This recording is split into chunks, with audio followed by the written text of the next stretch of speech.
कोयला और खान मंत्री श्री प्रहलाद जोशी जी,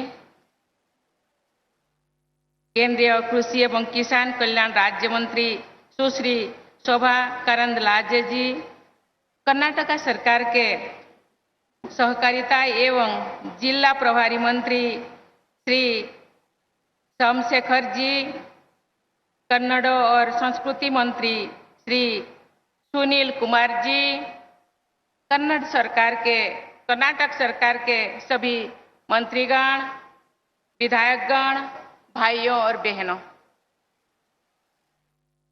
देवी चामुंडेश्वरी गे ನನ್ನ मनपूर्वक नमस्कारಗಳು।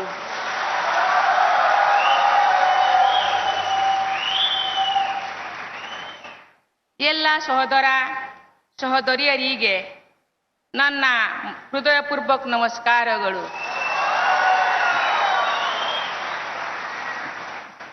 मैं देवी चामुंडेश्वरी को श्रद्धापूर्वक नमन करती हूँ। जय तोंग देवी चामुंडे, जय भूतार्ती हरिणी, जय सर्वगते देवी कालरात्रि नमस्तुते।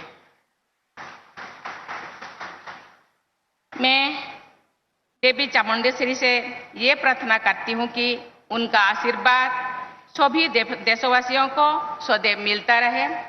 दशहरा के शुभारंभ के पावन अवसर पर मैं सभी देशवासियों को बधाई देती हूँ।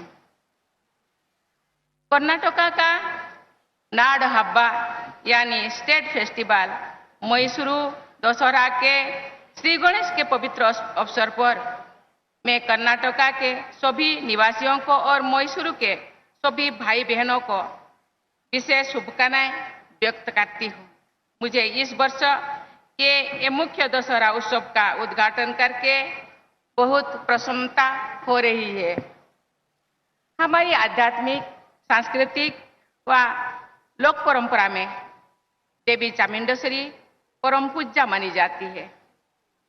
एक लोक परंपरा के अनुसार महाशक्ति ने महिषासुर का इसी क्षेत्र में वध किया था। आदिशक्ति का ये स्थान आध्यात्मिक ऊर्जा के स्रोत के रूप में माना जाता है और जन जन के हृदय में विद्यमान भी है। इसका प्रमाण देश विदेश से वैसे असंख्य लोगों हैं जो दूर दूर से देवी चामुंडेश्वरी के दर्शन के लिए यहाँ आते रहते हैं। देवियों और स्वजनों, हमारे देश के ऋषि मुनियों ने तथा सामान्य जनता ने भी सदियों से भारतीय समाज को उत्सवों के माध्यम से जोड़ रखे हैं। रामायण, महाभारत, पुराण, इतिहास और लोककथाओं के देवी और मानवीय चरित्रों पर आधारित पर्व पूरे देश में मनाए जाते हैं।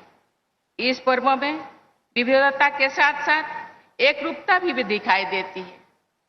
मैसूरू दशहरा भारतीय संस्कृति के गौरव का पर्व भी है।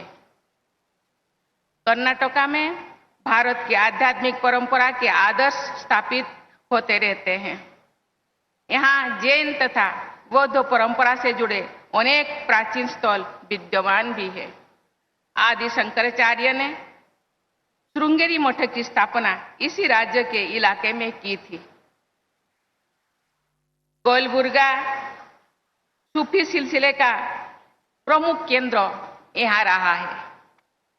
कर्नाटक में 12वीं सेंचुरी में बसवन्ना, अल्लम प्रभु और ओक्का महादेवी ने भक्ति और समता का आदर्श प्रस्तुत किया। सभी जातियों और वर्गों को एक साथ लाकर बसवन्ना ने अनुभव मंडपा की स्थापना की और लोकतांत्रिक पद्धति को अपनाया है।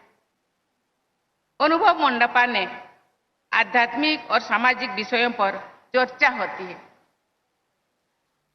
उन संतों ने महान भक्त काव्यों की रचना की जिन्हें वचन कहा जाता है।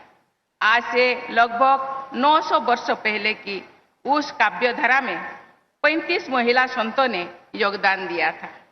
आज भी भक्ति भाव के साथ वचन को माने व सुनने की परंपरा कर्नाटक के लोगों के दैनिक जीवन का हिस्सा है।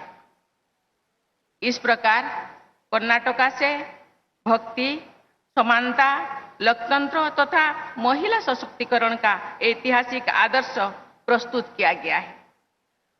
आदि भक्ति द्वारा महिषासुर, मधुकौटभ, चंडमुंड और शुंभ निशुंभ जैसे असुरों को परास्त करने की कथाओं में भी महिला शक्ति का दर्शन होता है।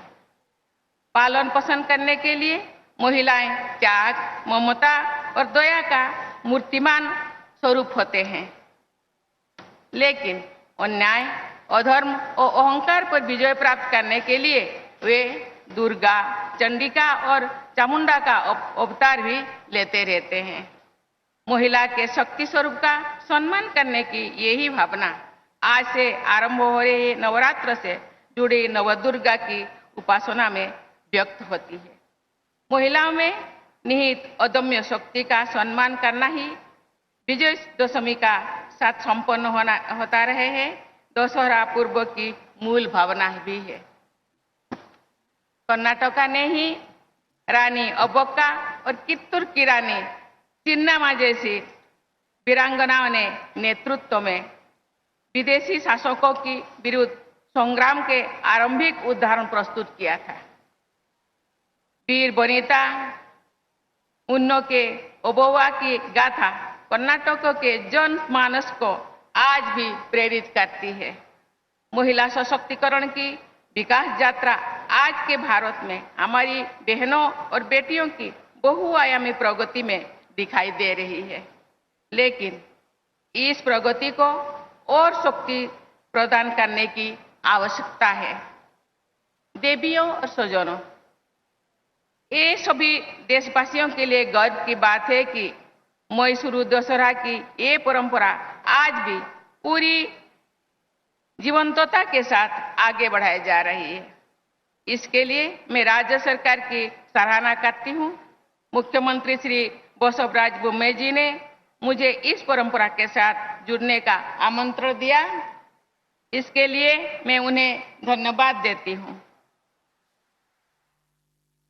हाल ही में राज्य के कुछ हिस्सों में लोगों को अधिक बारिश और जलभराव के कारण कठिनाई का सामना करना पड़ा। राज्य सरकार के प्रयासों से इस कठिनाई से मुक्ति के प्रभावी उपाय कार्यान्वित हुई है।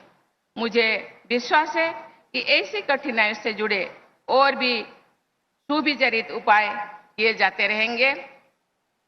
मुझे ये जानकर बहुत प्रसन्नता हुई है कि राज्यपाल श्री थावरचंद गहलोत जी के मार्गदर्शन तथा मुख्यमंत्री श्री बसवराज बोम्मई जी के नेतृत्व में कर्नाटका निवासी विकास के नई प्रतिमान स्थापित कर रहे हैं।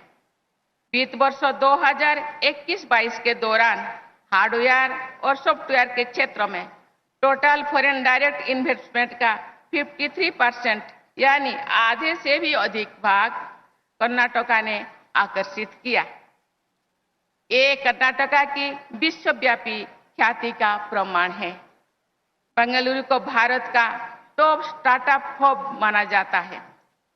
NITI Aayog sustainable development goals India index 2021 के अनुसार इनोवेशन इंडेक्स में कर्नाटका देश में प्रथम स्थान पर है।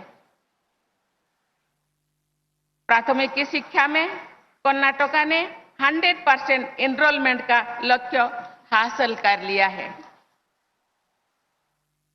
प्रधानमंत्री ग्रामीण सड़क योजना के तहत कर्नाटका ने 100% कनेक्टिविटी का लक्ष्य प्राप्त कर लिया है। इस तरह की अनेक उपलब्धियों से देश को समृद्ध बनाने तथा भारत का गौरव बढ़ाने के लिए मैं कर्नाटका की राज्य सरकार और सभी निवासियों को बधाई देती हूँ। साथ ही कर्नाटका के निरंतर विकास के लिए मैं हार्दिक शुभकामनाएं भी देती हूँ। इसी के साथ ये दशहरा का बहुत बधाई देकर आप लोगों को धन्यवाद देती हूँ। जय हिंद, जय भारत, जय Karnataka. Thank you so much, ma'am, for your valuable work.